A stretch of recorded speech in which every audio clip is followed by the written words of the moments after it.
Dan is the king of high-ticket sales, and he is a masterful entrepreneur. That's what I love about Dan, no BS. Dan is an exceptional leader, teacher, business mentor, and friend. Dan's a force of nature. $12 million in my pocket is what I believe I would have above and beyond what I've made in the last 10 years alone, had I found Dan Lok sooner. I got a good question from a mentee today. What is better as a lead magnet, a webinar, ebook, or a short PDF? So let's answer that today right now. Now we have done it all. PDF, webinar, virtual event, ebook, audio, multimedia, you name it, we have tested them all. I mean them all. So I want you to think about this first. Someone is scrolling through social media and they see your ad and they click on your ad.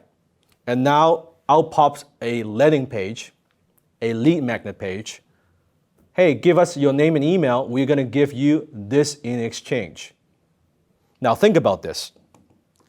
They are busy. They're just scrolling through their social media.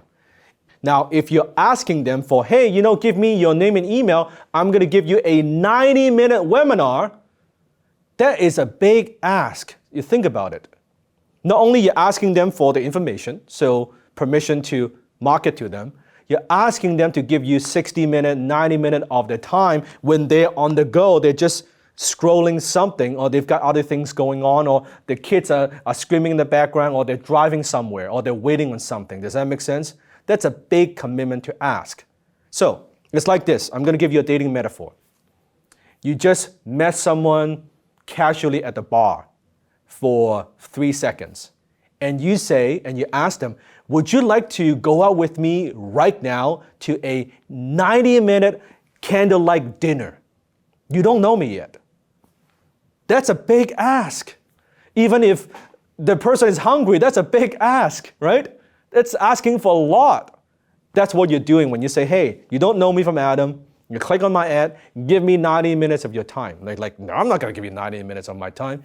That's not a very good lead magnet from my perspective. Now, I used to work, it doesn't work as well today because people have short attention span. Does that make sense?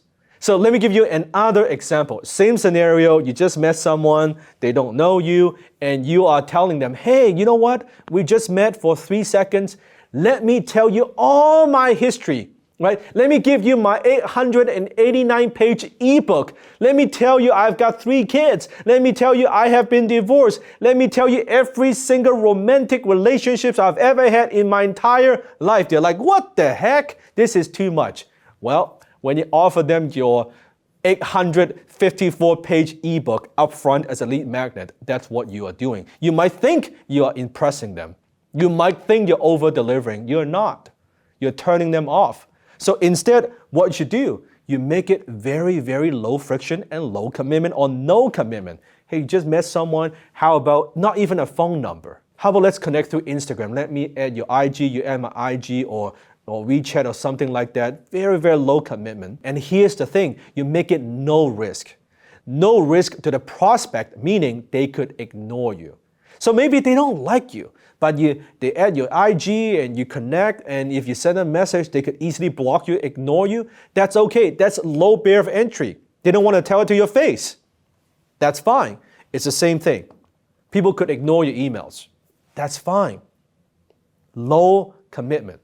So I believe the best lead magnet is something very simple. A one-pager, it could be a checklist. People love checklists. Something simple, one-pager, right? Even a couple pages. So very low commitment to consume, very low commitment to say yes to, and no risk to them. They could ignore you, meaning they don't have to read your emails if they don't want to, and they could easily unsubscribe. That's a good lead magnet. Now, another form of good lead magnet is some sort of test or assessment, because we all want to know, right? What about our personalities? How this applies to me? You will get a very high engagement and opening rate. Now, it takes more work. You need to create the assessment. You got to program it. You got to do a little bit of software. But once it's built, it's highly effective because people want to know what's in it for me, like how this would apply to my situation. It's also a prescriptive way of offering your products and services. So assessment would be very, very effective as some sort of lead magnets. So assessment, personality tests, very, very effective as lead magnets. So I define this: a good lead magnet is easy to consume, low or no commitment from the prospects, and provides an immediate answer to a problem they want to solve. That's the ideal lead magnet. Until next time, let's go high ticket.